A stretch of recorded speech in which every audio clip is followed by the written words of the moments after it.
Time now for Edmund O'Brien as Yours truly, Johnny Dollar.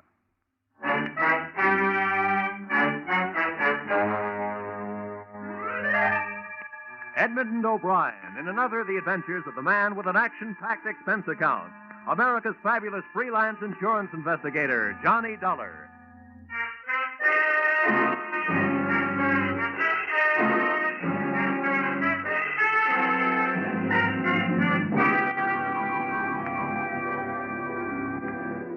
Expense account. Submitted by Special Investigator Johnny Dollar to Home Office, Intercontinental Marine Insurance Company, Hartford, Connecticut. The following is an accounting of my expenditures during my assignment aboard the SS Malay Trader, the ship with no port of call. Expense account, item 1, $80. Transportation from Hartford to Savannah, Georgia, where, after pausing only to grow a beard and deck myself out in seaman's garb, I proceeded to the local hiring hall of the Seamen's Union.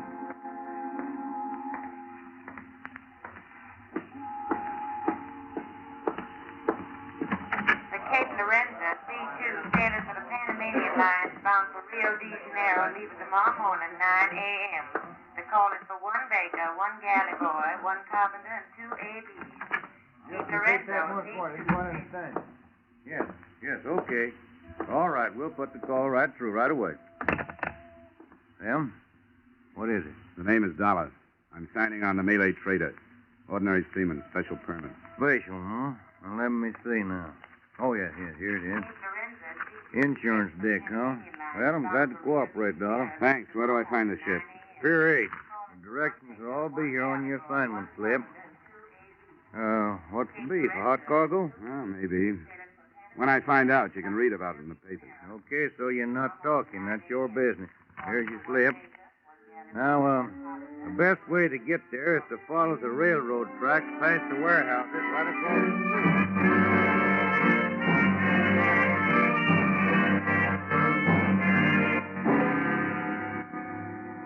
My new home, when I found her, looked neither pretentious, comfortable, or even seaworthy. She was a rusty old Liberty ship that probably had a war record, but hadn't had a coat of paint in months. Her winches, fore and aft, were busy feeding heavy rattan-covered bales into a gaping hold.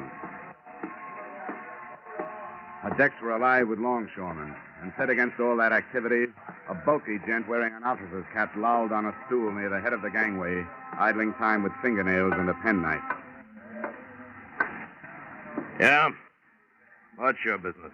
I'm signing on. Where do I find the chief officer? You found him. I'm all set. Let me see your slip.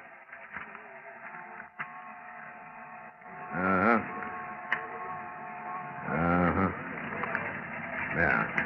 Okay, Dollar. You're on the 48 watch, quarters of 3A. Just past the galley, then aft starboard side. Put up your div.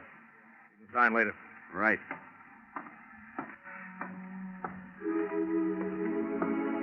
So far, the spy story method seemed to be working.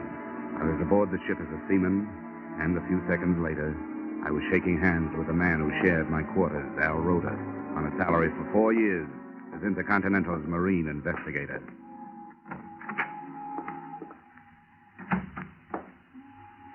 Johnny. Hi, Al. Hey, it's been a long time. How are you? I'm fine. It's good to be working a case with you again. Hey, is it all right to talk in here? Yeah, but let's keep it down. I've been on this tub since it left Singapore, and nobody's on to me yet. But play it cagey on deck. How much did they tell you in jolly old Hartford? Well, they gave me just the basic situation, that Intercontinental insured a bunch of crude rubber from British Malays before the devaluation of the British pound sterling. Half that, I understand, burned in a warehouse in Singapore. I bet, to the tune of over 100,000 insurance bucks. I flew out there. Signs of arson, but no proof. I followed the other half of the crop here to Savannah. Hey, this company that owns it, Malay Traders, kind of an outfit, is it? They aren't angels. Been up against British customs a few times. Never nailed. They own their ships, and the branch here, headed by a Mr. Pila, imports basic commodities, like the rubber and minerals. Uh-huh. Well, the point is that since this crude was insured before the British pound dropped, they can bring in more loot destroying it than they can selling it. Yeah, I guess that totals. And I take it the policy covers until they do sell, huh? That's it. I thought we were getting rid of it here. They packed it away in their warehouse, but then 3 days ago they started loading it aboard again. That's why you were sent down. What's the matter, Al? Don't you think the company trusts you? I guess they figure I need help. And they're right. Where do you think we're bound, Johnny? Well, my paper's at Corpus Christi. The scuttlebutt is that Corpus is just a stop. That we clear there for Mexico, Veracruz, where arson investigation isn't what it could be. After that operation in Singapore, what else would they Hold be... it. Hold it. Hello. You in there? Yeah? All staff. Ship's articles are in the company office, corner of the warehouse. Go ashore and sign them. Yeah, okay, right away. Sir? Nice try, sailor. Oh, and if you'll take a word of fatherly advice... Well, practically anything you say. Go ahead. That girl in the office, the Malayan half-caste, she's the boss's daughter. Amai. Amai. Is that for appreciation, or is it her name? Both. But save your dreams. The chief, our friend Halstaff, is as possessive as he's big. And you know something? I don't blame him.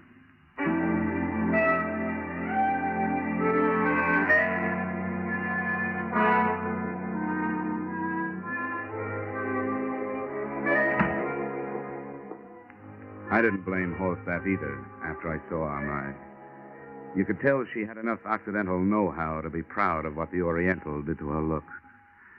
Amai, indeed. Good afternoon. Hello. I'm here to sign the articles. I'm the Malay trader. What, please, your name? Dollar, Johnny Dollar. Dollar. Are you a very thrifty man, Mr. Dollar? Well, hardly. My name is usually the only one I have to my name. Your signature right here. I wish I were sailing with you. What? What did you say? That I wish I were sailing with you. I have begged with my father, but he will not let me go with him. Oh, your father's going with us, huh? I didn't know that. I will beg some more. Once again, please, your name right here. You have nice hands, Mr. Dollar. Nice, huh? Now, why'd you say that? I see so many hands here on my desk, so I notice them. Some are big and lumpy. Some are short, some are dirty. And in steward's department, some are clean from dishwashing, but all wrinkly. I see. Well, I'd better get back to the ship. Thanks. Thank you. We hope that conditions during your voyage will meet with your approval, and that you will accept employment with Malay traders again.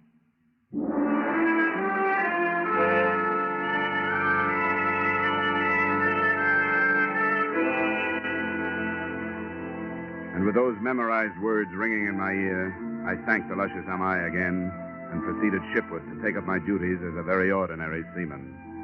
I hoped that her interest in my landlubber hands really stemmed from her unusual hobby and not from suspicion. And I wondered why Mr. Peeler, her father, and the local head of the suspect company had decided to go with us. Had his doctor ordered a sea voyage for his health? Or did he want to enjoy in person the odor of burning rubber?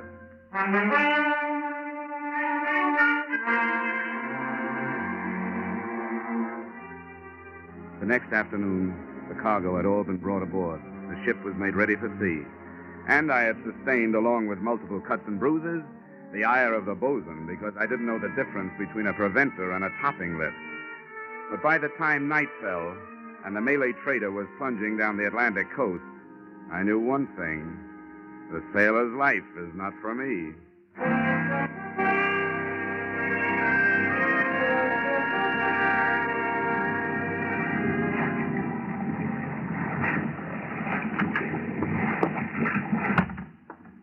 How'd you make out, Al?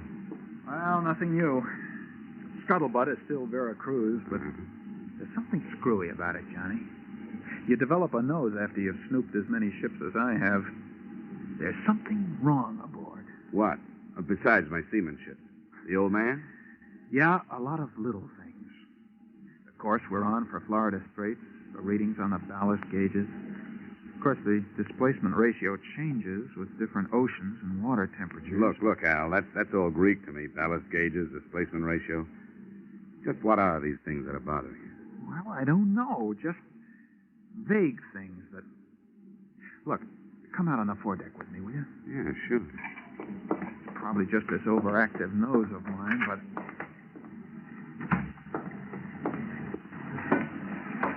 I want to get a look in one of these holes.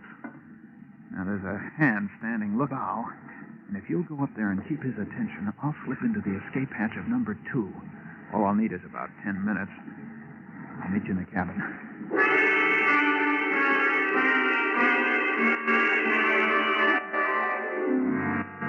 I made small talk with the lookout for 10 minutes, then started back towards the cabin. Suddenly, I heard a scuffle behind me. Hey, Al, is that you? Then I heard someone running, and I started after the disappearing figure. But I didn't get very far. I stumbled over Al Roda's body by the open hatch, and there was a stab wound in the back of his neck, just at the top of his spine. It was small enough to have been left there by a penknife. I didn't report to the chief's mate or the captain. I went over both their heads, and I pounded on the door of the owner, Mr. Peeler. Mr. Peeler? Yes. One moment. What is this? What does this mean? There's been a killing down on deck. What do you say? Killing? My watchmate, Al Roda. But this I will not believe. The captain or Mr. Halstaff, where are they?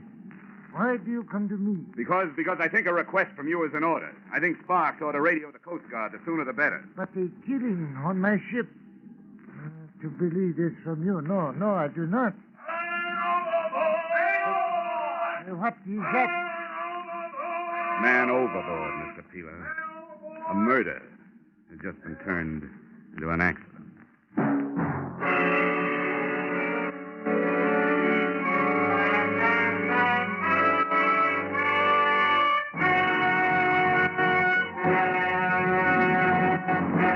In just a moment, we return to the second act of Johnny Dollar. But first, Kitty Callan will join Vaughn Monroe's caravan along most of these same CBS stations this Saturday night. And on the CBS Gene Autry Show, the King of the Cowboys will bring you Ramona, When the Bloom is on the Sage, and many another Western favorites. The Vaughn Monroe Caravan and the Gene Autry Show are heard every Saturday night. Hear them tomorrow night in an hour of Top Pops and Sagebrush Symphonies. Now, with our star, Edmund O'Brien, we return to the second act of yours truly, Johnny Dollar.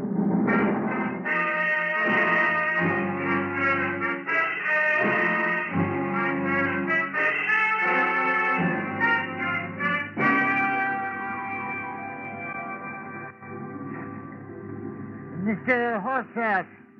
Mr. Horstaff. Please come here, Mr. Horstaff. Yes, sir. Mr. Horstaff, there has been trouble? Yes, sir. One of the crew fell overboard, sir. Then talk with this young man. He speaks of killing. Killing? Now, it's you, Dollar. What's this guff about killing? Al Roda. He was stabbed in the back of the neck with a small knife. This man is either drunk or crazy, Mr. Peeler. Yes, most certainly. I just stepped out on deck to check the running lights before I turned in. Saw the man leaning over the rail. He was sick. The ship rolled and he went over. Have it your way. I guess that was a life jacket I stumbled over, huh? What are you doing about the man overboard? I'll thank you to remember your place on this ship. I do, but I also remember Al Roda. Doing what's prescribed by maritime law, I'm changing my course to circle and search the area. Yeah, how about the Coast Guard? I'll be notified in due time. I'll either go to your quarters or get forward with the rest of the crew and look for this guy you're so worried about. Where are you going? The radio room. Even I know the Coast Guard gets first bid. You listen to me, Dollar. I'll have you up before a commission board and you'll never ship again if you don't obey my order. Hey, the boilers. You better get to your lifeboat station, Mr. Peeler.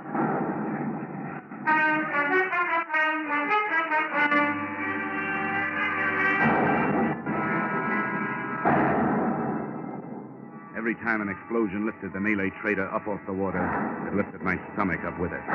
My heart must have been pounding, too, because I felt it high in my throat. And feeling that big seagoing box of steel plates and bolts shuddering under my feet, painted sweat on my forehead, and big, sticky splashes of real fear on my soul. This would be getting dead the hard way.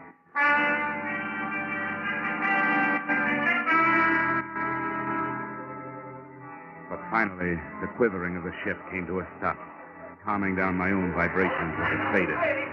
Then the tub started to lift, giving me a new reason for keeping my mind off of taking a cut at Falstaff with the closest fire axe. The crew got panicky as a bunch of kids in a burning school.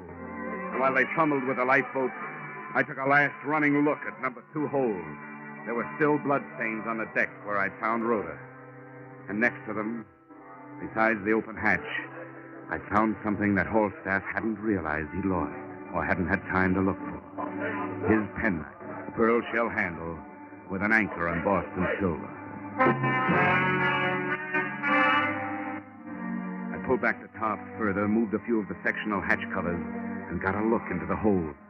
There was enough light to see the cargo, and enough smoke curled out to tell me the explosion had not been in the boiler. Yeah, I had a fine case, except it was going down under my feet, and I'd end up with everything but proof.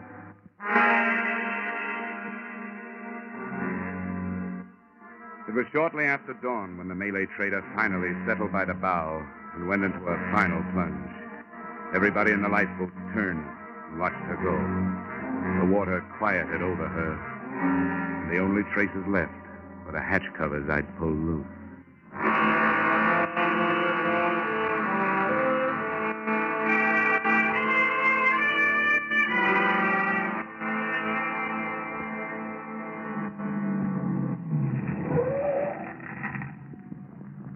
This is the place, mister. Yeah, this is it. That'll be, 280. Yeah, here you are. Keep it. Oh, thanks.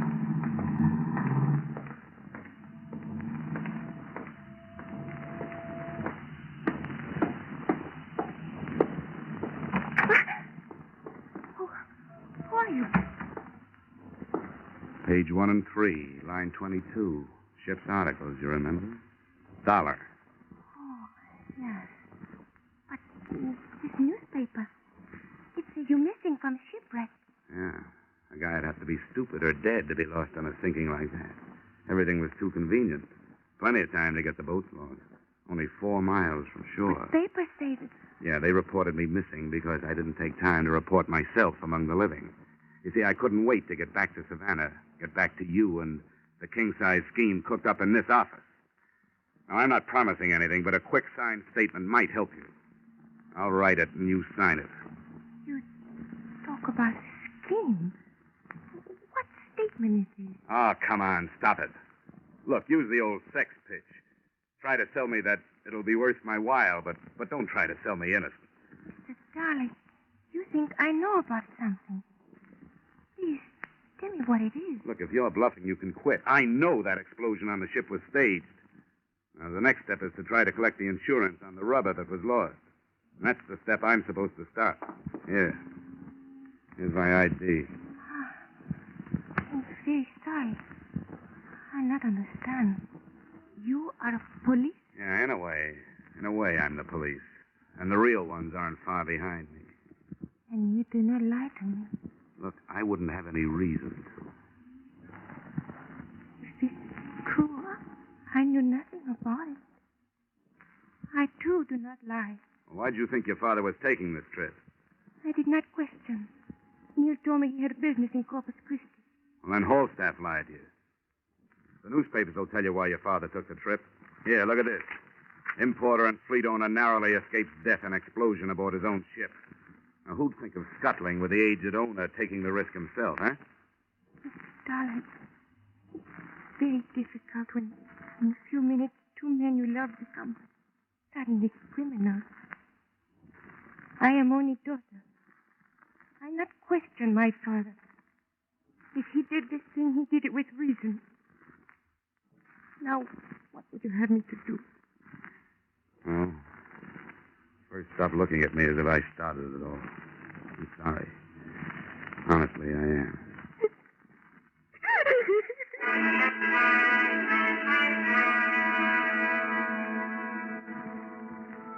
clear to me now that she wasn't lying.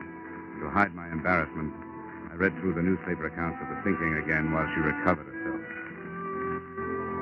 There were air photographs of the huge oil slick the sinking ship had left on the surface, the only reminder now that the hatch covers had drifted away.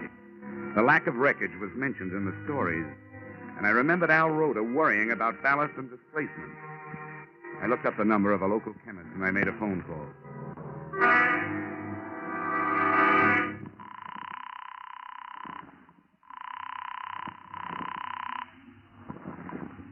Hello? Listen, Doc, this may sound like a silly question, but it could be important. Does crude rubber float?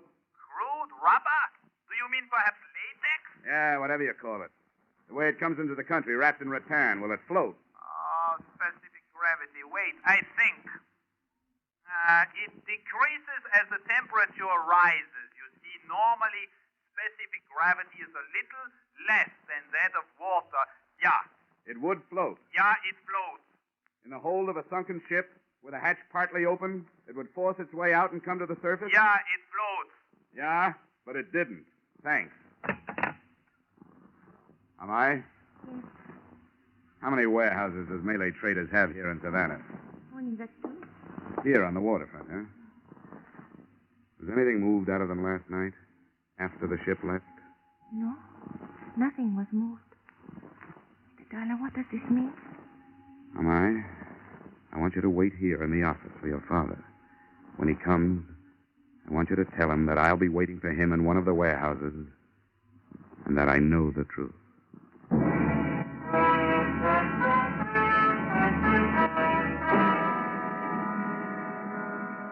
The Malay trader warehouses were closed for the day, but my foot in a window opened them. Both were stacked high with imported goods, and I picked my way through everything from lychee nuts to ivory back scratchers. In the second one, hidden behind a wall of cotton Ceylon tea, I found what I was looking for.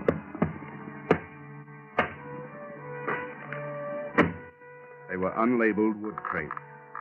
I opened one, and the resilient mass inside was crude rubber, still on dry land and still insured. All right, Dollar, hold it. Hold what, Holstaff? There's nothing left to hold. What do you mean by that? That for me, everything is finished, wound up. Time for the law. Unless you can make another switch with that rubber before they get here. You mean that rubber in the crate? Yeah. Been here for over a year. Ah, come on. Let's not waste time. You and Pila and I know there wasn't any rubber in number 2 hold. You saved it to sell after you got paid off for losing it. And I'll let the experts prove it. What expert? Oh, they got all kinds. You know, one group is going to nail you for murder. That's very funny. That's very funny. So is a penknife a funny murder weapon. But I found one on the Malay trader on the deck near number 2 hold. So you've got a penknife, huh? Yeah. With a pearl handle and a silver anchor on it. You know, I guess at least 100 seamen would testify under oath that it's yours. I know I will. I only wish I could be 15 people when you hit the courtroom. The jury, the prosecuting attorney, the star witness, and the sentencing judge. Well, you won't see me in a courtroom. How do they execute down here, huh? Gallows, electric chair, gas chamber, what? Come on, tell me. Or do I have to look it up? They'll have to have more than they've got. They got plenty. All I have to do is match up the weapon with the wound. Look, Dollar, I don't scare easy. I could make a confession, and it still wouldn't hold without a body. What do you mean without a body? They gotta have a body. Anyone knows that. You're getting ahead of yourself, Holstaff. Did I say they didn't have a body? Huh? Do you think those Coast Guard helicopter and blimp crews are blind?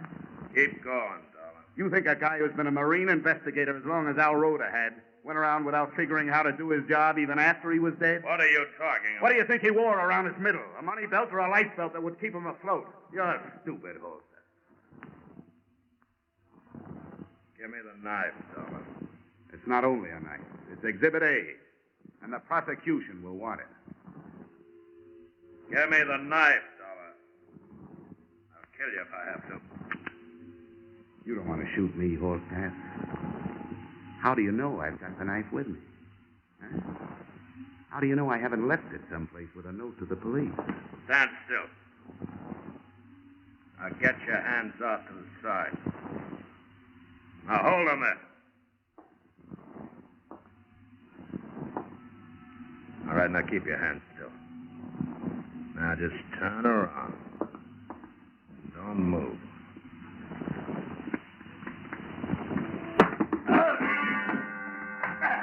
It wasn't time for Queensbury rules. He was close to me, and I used my feet.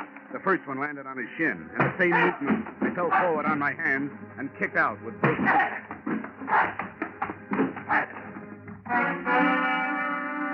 Two sea boots into the solar plexus would have stopped an ordinary man. And after I gave him a couple more, the big chief mate turned into just that, an ordinary man.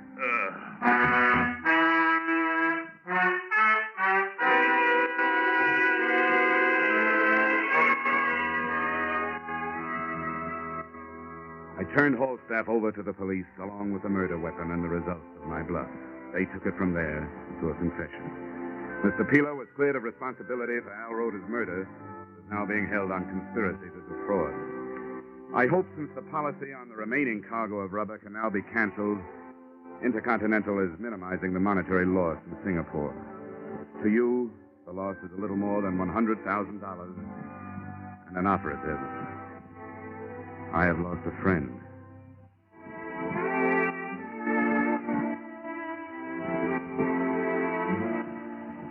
Expense account item 2, $63.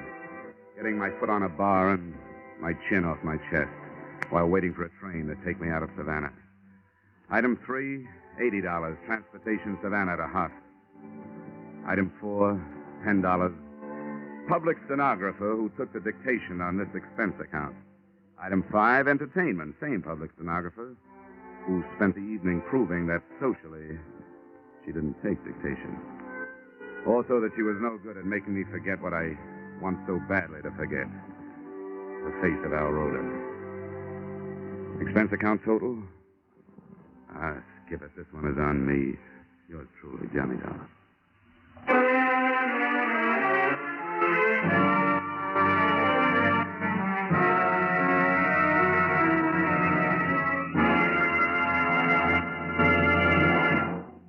Yours truly, Johnny Dollar, stars Edmund O'Brien in the title role and is written by Paul Dudley and Gil Dowd with music by Leith Stevens. Edmund O'Brien can currently be seen starring in Harry M. Popkin's United Artists production, D.O.A. Featured in our cast were Lillian Byeth, Barton Yarborough, William Conrad, Elliott Reed, and Robert Griffin. Yours truly, Johnny Dollar, is produced and directed by Jaime Del Valle.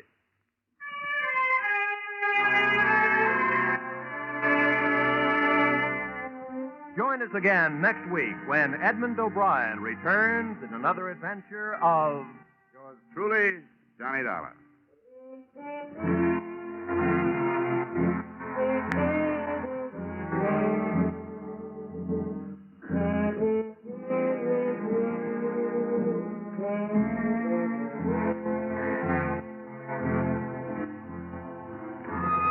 The Case of the Oblivious Angels. A true story of manhunt in Tennessee and Georgia is to be dramatized on Gangbusters this Saturday night. The story will have narration by the chief of police who directed the successful search for the bandits. So for a half hour of real adventure, as experienced by our forces combating crime, listen in this Saturday on most of these same CBS network stations to Gangbusters' story, The Case of the Oblivious Angels. This is Roy Rowan speaking.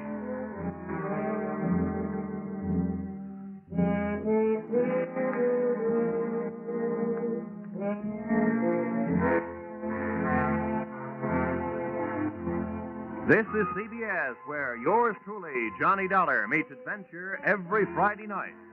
The Columbia Broadcasting System.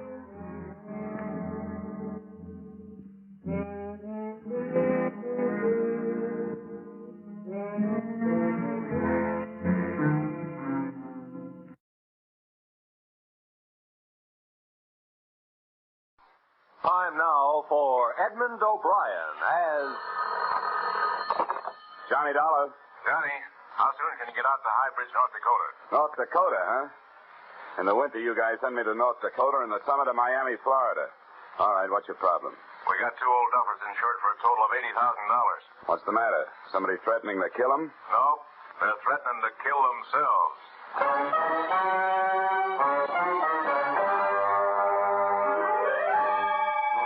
Edmund O'Brien in another of the adventures of the man with the action-packed expense account, America's fabulous freelance insurance investigator, Johnny Dollar.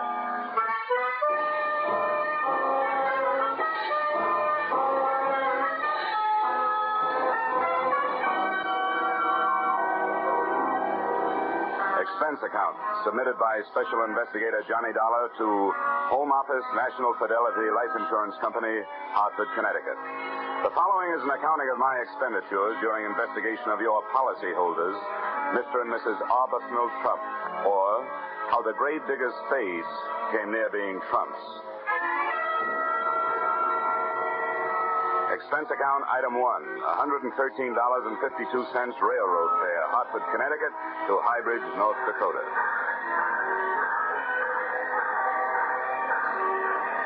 As I walked towards the station in High Bridge, the wind whipped white shawls of snow out of the night and around me like a Spanish dancer, and the raw cold had my seat acting like castanets. Inside the shack, I found a pot-bellied stove surrounded by a pot-bellied station master. Hello.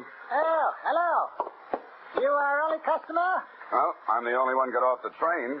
Can I find a taxi around here? Yep. As soon as my son gets the mail and freight tucked away, he'll take you. Only won't be any taxi cab. You drive it wherever you're going in the Pong.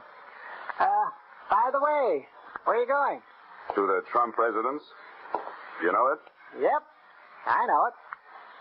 You one of the family? No, just business. Oh. Well... Well, what? What is your business is none of mine. But, have you ever been out there before? No, I haven't. Why, something wrong? Well, if it ain't, then everybody in this town has been getting a lot of unnecessary exercise. Jumping to conclusions. Well... Here comes the boy. He'll drive you over. Hickey. Yeah? Hickey, you got a customer for the Pong. Wants to go out to Trump place. That Trump place? Well, all right. But, mister, I'll only take you as far as the gate.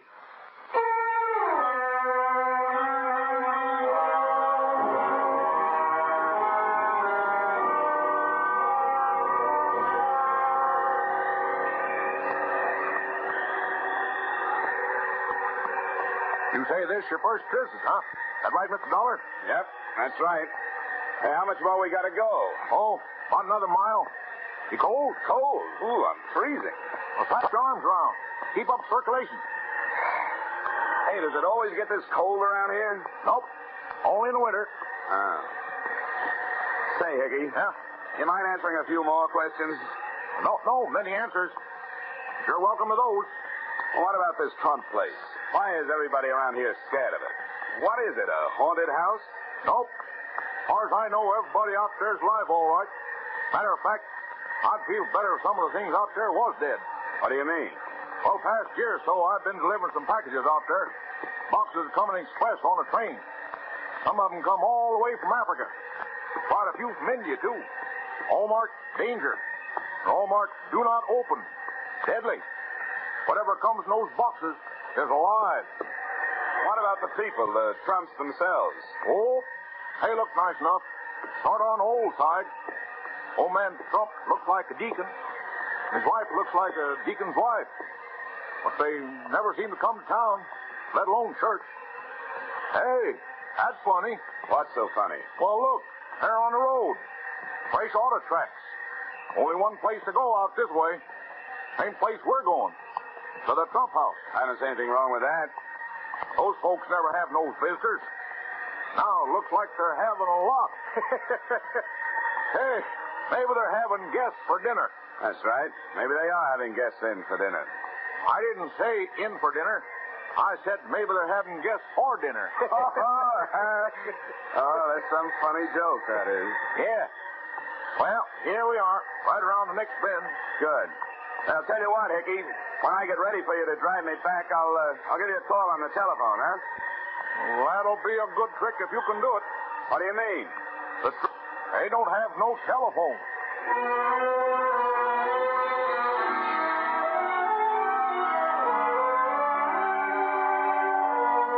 Expense account item 2, $1.50 tongue fare. Hybrid station to the gate of the Trump estate where the driver Hickey dumped me off. I used one of the fresh tire tracks as a footpath up the long driveway through the snow.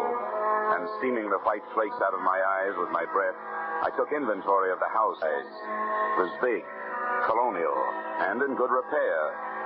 All rooms lighted downstairs, one room lighted upstairs. Near the front, the automobile tracks took off around to the back of the house. I had to make my own footsteps in the drifts from there to the front door. Quickly, don't let that cold in. Let's shut the door. Now, who are you? What do you want? What are you doing here? I'm Johnny Dollar from the insurance company. As to what I want to see Mr. and Mrs. Trump. As to what I'm doing here, I'm just the victim of a bad choice of careers early in life. Well, all right. Take a seat over there. I'll go check with Mr. and Mrs. Trump. But don't bother taking your coat off yet. So this is Northern hospitality.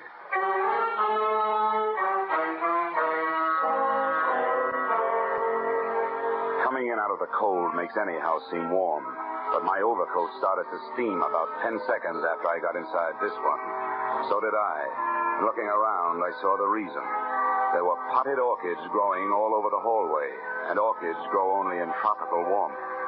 Despite the invitation not to, I took off my overcoat and waited. After 10 more minutes, I felt like slipping out of my suit, a decision I didn't have time to make. They're just finishing dinner, Mr. Dollar. They suggest you join them for coffee. Follow me. Thanks.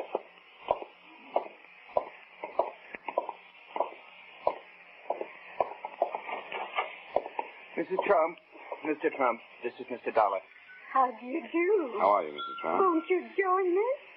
There, sit right over there. Yes, Mr. Dollar, come and sit down. Have some coffee. Oh, thank you. Fine. Now that'll be all, Irwin. You may leave. Well. Fine. Now, sugar and cream, Mr. Dollar? No, thank you, Mrs. Trump. This will be all right, just the way it is. Well, Mr. Dollar, I assume you brought the necessary papers? Yes, I did. They're in my pocket, all ready for your signature. Good. We'll sign them right away. Well, I was hoping you wouldn't sign them, at least until I've had a chance to talk to you about it. Talk to us? What is there to talk about? I hope you understand that, well, it isn't every day that an insurance company gets a letter from a pair of policyholders calmly stating that they are both planning to commit suicide. Oh, no? No. Well, I suppose it is a bit out of the usual run of things, but there's nothing we can do about it. My goodness, we checked with our lawyer. And he said we were perfectly within our rights. Well, granted, you've had the policy a long, long time, and the suicide clause is no longer in effect. However, frankly, the company did send me out here in the hope that while I was arranging the change of beneficiary you requested, I could also talk you into changing your mind. Mr. Dollar, you might just as well save your breath. Our minds are made up. Mrs. Trump is right, Mr. Dollar. As soon as we get those change of beneficiary papers signed, we intend to dispose of ourselves. Well, And furthermore, young man, within the past 48 hours, we have had ourselves thoroughly examined by a board of extremely well-thought-of alienists who signed documentary proof that we are both perfectly safe. So there is nothing you can do to stop us in that direction. But why? Why do you want to do this? Now, you don't look unhappy. Well, we're not. We've had an extremely happy life, haven't we, Mr. Trump? Indeed, we have, Mrs. Trump. And that's just it. You see, Mr. Dollar, we both feel that having enjoyed such a beautiful life, we owe the world something. And finally, we have evolved a method of paying our debt. In doing what we intend to do, we shall leave to the world the beginnings of a new humanity. What's the matter with the old one? Nothing. But it is doomed to extinction. Mr. Dollar, just think of yourself. Atom bombs, hydrogen bombs, biological warfare. And don't forget the flying saucers, Mr. Trump. Don't forget, indeed, unknown objects hurtling through space, interplanetary traffic. Dear, dear. A prelude to invasion and destruction. Now, wait a minute. How do you know? Who told you? Mr. Dollar, Mr. Trump knows these things. He was a professor for many years, and he reads all the time. He knows all that. Would you mind pouring me some of that coffee, Mrs. Trump? Not at all. There. Thank you. Mr. Trump, granted we're all doomed for extinction, how's knocking yourself off going to help? If you just stick it out, you'll not only enjoy a bit more time alive, but you'll also be around to see the fireworks. You will notice, Mr. Dollar, that we are changing the beneficiary in our policies from our niece, Miss Hope Selden, to the young man who let you in here tonight, Mr. Irwin Harper. Yes, I noticed that. And I also noticed that this young man isn't even related to you. Now, what's that all about? My Hope is a frivolous girl. She laughed at us when we tried to tell her what's happening. Irwin is a serious-minded young man who will use the money brought to this household by our passing to make the down payment on a new human race. Mrs. Trump, do you happen to have any brandy around? Later, Mr. Dollar, later. You want to know why and how. Well, come along. We'll show you.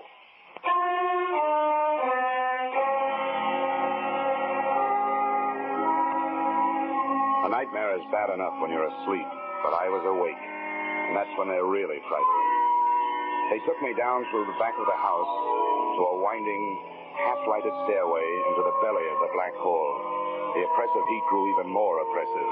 More stairs, then tunnels, all the ceilings cement and lined with lead. All the walls covered with pens and cages, and all of them filled with snakes, Mr. Dollar. Reptiles, hundreds of them. Every species, every variety known to modern man.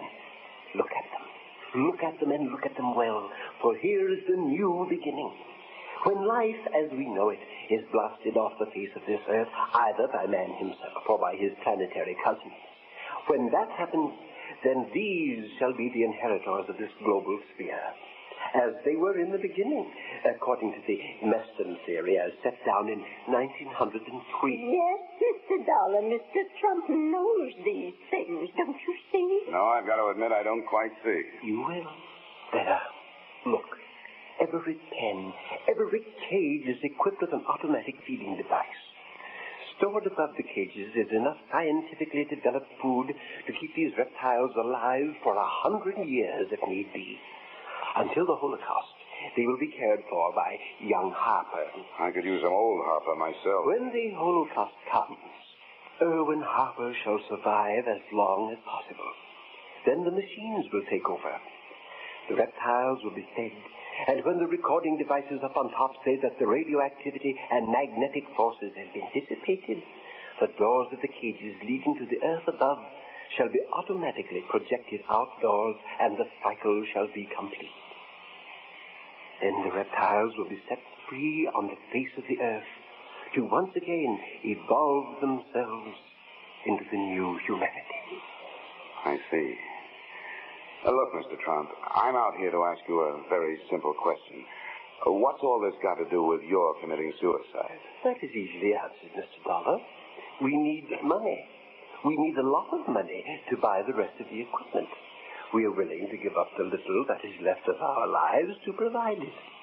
Irwin will remain behind to put our money to good use. Mr. and Mrs. Trump, I don't question your motives, but you can't blame me for taking a second look at your methods. This man springing from reptile theory is flimsy enough, but that's your opinion and you're entitled to it. But what you're not entitled to, and I'm quoting the Bible and the law, is the act of taking your own lives. We've talked that over among us, and we are willing to take our chances. All right. But at least you'll agree this is a whole lot to take in one sitting, isn't it? Now let me bring these papers back in the morning. We can talk it over once more and Then you're free to go ahead and sign.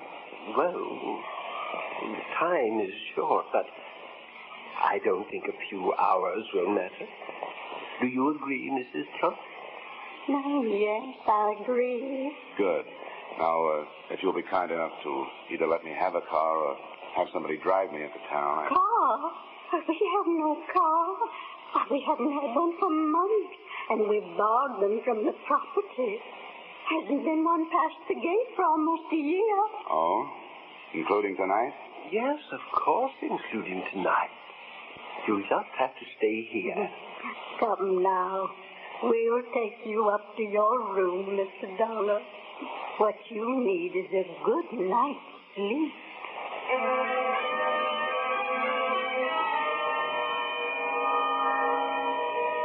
I'd have had a better night's sleep on a tightrope. My room had the same sticky, hot air that filled the rest of the house. It may be great for snakes and orchids, but I'll take my steamings at a Turkish bath.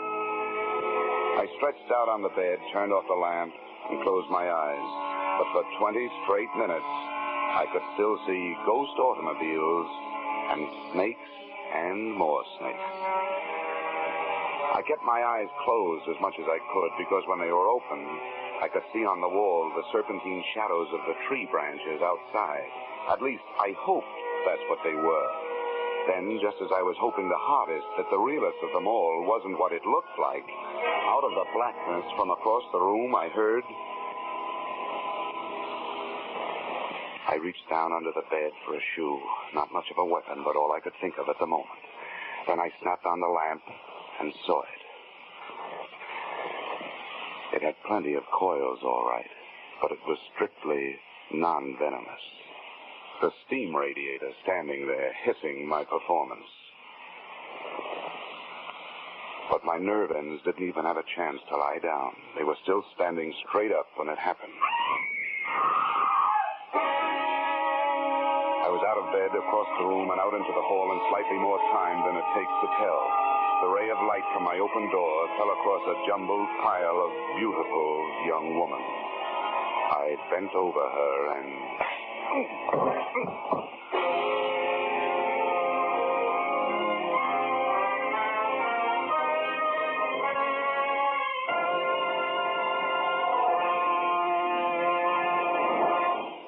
In just a moment, we will return to the second act of Johnny Dollar. But first... Now, with our star, Edmund O'Brien, we return to the second act of yours truly, Johnny Dollar.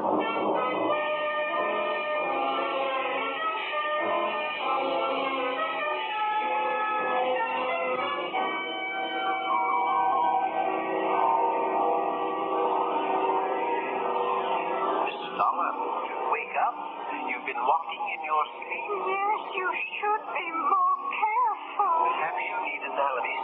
Coma is. Perhaps you need analysis. Learn what the basic coma is.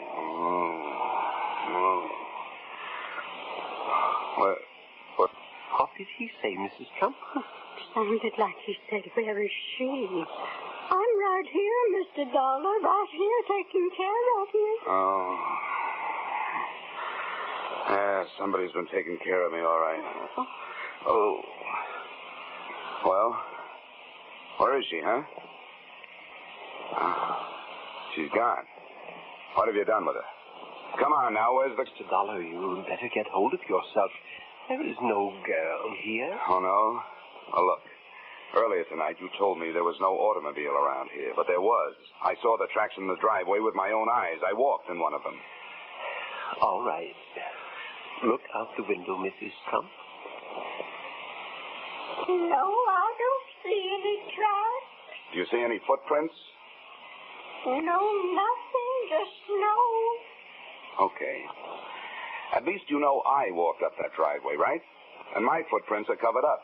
So it's been snowing. The wind has been blowing. It's been drifting. Now I suppose you're going to tell me you didn't hear the girl scream.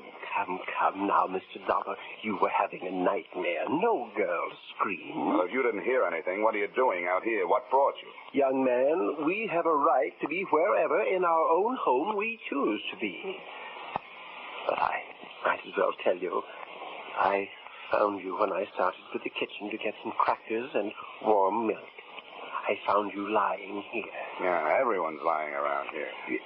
Young man, that does it.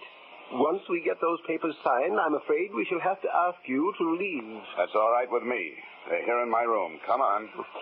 The way some people stand in the way of the few of us who are making a genuine effort to sustain some kind of life on this Yes, planet. Mr. Trump, you're absolutely right. You'll find a pen there on the table. The papers are right here in my... Hey. Yes, Mr. Dollar? The papers are gone. Well, how can they be gone if you brought them at all? We warn you, Mr. Dollar, we will not stand for any more of your dilly-dallying. We want those papers, and now. We are determined to sign them immediately. Suddenly, that has become my fondest hope. Now, do us all a favor. Go back to bed and give me a chance to do a little walking in your sleep.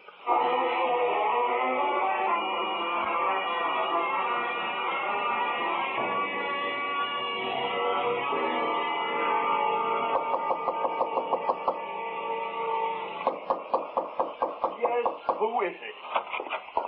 Dollar, what do you mean barging in here? I'm looking for a girl, and I'll admit this is a very unlikely place to find her. I'll thank you to get out of my bedroom. You realize how suspicious you look just lying there in bed? What do you mean? Well, I mean that about 15 minutes ago, a woman screamed at the top of her lungs not 20 feet from here. Now, what's your story? That you didn't hear it? Or does it happen around here all the time? You're crazy. I didn't hear any woman scream, and I don't think you did. Okay, have it your way. I'm hearing things. But one thing I know, I'm not feeling things. See here? This lump on my head? That's for real. That doesn't interest me a bit. If I find out you put it there, it'll interest you. I'll not only put an egg on your skull, I'll make a whole omelet. In case you don't know it, you're looking at a citizen who's burned up. M-A-D. Mad.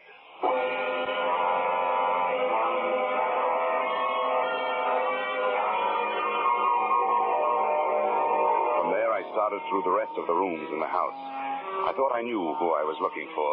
The only person I could think of who would profit by seeing those papers not signed. The present beneficiary of the Trump policy, their niece, Miss Hope Selden. All I could find in the next 6 bedrooms was a lot of old-fashioned furniture. I was just looking under the bed in the last when the wind outside took on a new note. I ran back to my own room, flung open the window, and stuck my head out into the blizzard, trying to get a look in the direction of the noise. I wasn't taking any chances on that kicker finally sparking the automobile into life before I had a chance to see who was in it. I swung my feet over the sill and dropped the one story into a high drift.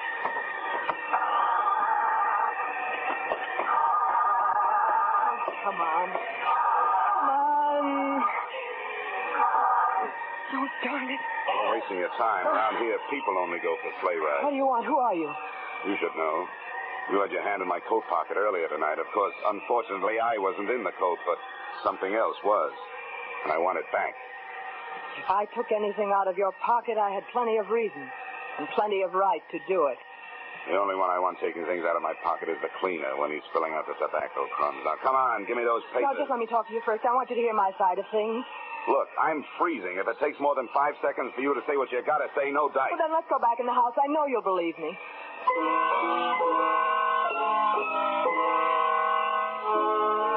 I saw plenty about her to interest me, but nothing to relax me. She looked like a big-time operator. A gal who would be as dangerous kissing you as killing you. As I closed the door behind us, she walked across the room and made a perfectly natural movement as though to throw open her coat. When she turned, she had a gun in her hand. It was the first time I'd ever seen a shoulder holster on a woman. Now put your hands up, Mr. Dollar, and listen. Uh-huh. If you'll just unwrap your finger from around that trigger, I'll be more likely to keep my mind on what you're saying. Go ahead. I'm listening. You've got to help me. Help you? Yes, help me prevent my aunt and uncle from making fools of themselves. We can't let them leave their money to Irwin Harper. Well, it's their money. They're attempting to do what they believe is right. That money is mine, and I'll kill anyone to get it. Irwin Harper won't stick around 5 minutes after my aunt and uncle have killed themselves. He isn't planning on taking care of their filthy snakes. I was in his room tonight after he went to sleep. In his pocket, I found a ticket for South America. His plans were all made. He caught me in there and chased me out in the hall and slugged me. When I came to, you were lying there unconscious beside me. I ran downstairs, and I fixed their steam. I threw the switch to release their stinking reptiles. By now, the snakes are all outside, freezing to death. Don't move. You don't want to move. So now you know, both. You know what that means? I'll have to kill you both, and I'll get away with it. Why, you miserable hunk of putty, you conniving thing. The Trumps want me to have the money, not you. I worked out that whole plan for them, all of it. And I'm the one they want to take care of it. Now drop that gun, Hope. You'd better drop it, Hope. It doesn't make any difference anyway. What do you mean it won't make any difference? Because our friend over there isn't going to pull the trigger. Oh, no? And why not? Because Hope has released all those snakes. One thing she forgot. When snakes get cold, they try to get warm. And one of them just joined the party. He's right behind you, Irwin. I don't believe you. You're bluffing. Can't you hear him? You can't fool me. That's a steam radiator. In this house, they're all noisy. Irwin, if you make any kind of a move or fire that gun, he's going to strike. I'll make you a deal. Let me reach down and get that gun off the floor.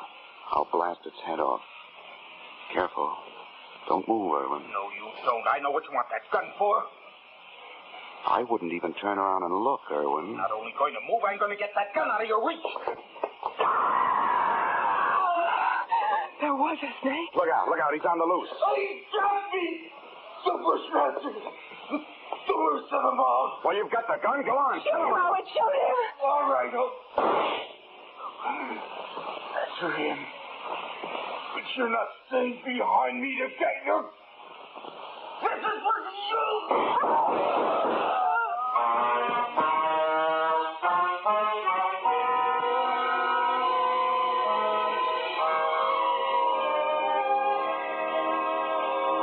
Mr. and Mrs. Arbuthnot Trump were fresh out of beneficiaries, to say nothing of snakes. The only one that had found his way back into the warmth of the house was the one I'd mistaken for a steam radiator. And without a handy method for creating a new humanity, the Trumps found themselves without a purpose. So I gave them one. At my suggestion, and at the moment, Mr. T is hard at work in his home laboratory, attempting to develop a machine with which mankind will fight the flying saucer. Mr. Trump's invention will be known as the Flying Cup and will be secretly dedicated to a waitress I once knew. Expense account, item 3, $113.52 railroad fare, High Bridge, North Dakota to Hartford, Connecticut. Expense account total, $763.90. You may say this doesn't add up, but neither does anything else about this case. Signed, yours, truly, Johnny Dollar.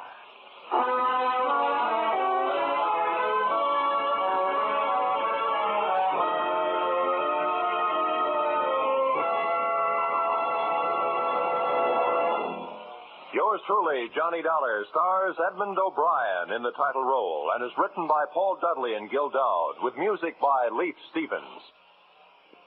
Edmund O'Brien can currently be seen starring in Harry M. Popkins' United Artists production, DOA. Featured in our cast were Peggy Weber, Harley Bear, Hugh Thomas, Dick Ryan, Jess Kirkpatrick, and Mary Shipp.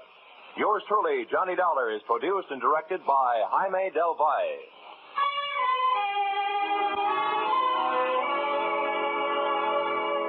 Join us again next week when Edmund O'Brien returns in another adventure of yours truly, Johnny Dollar.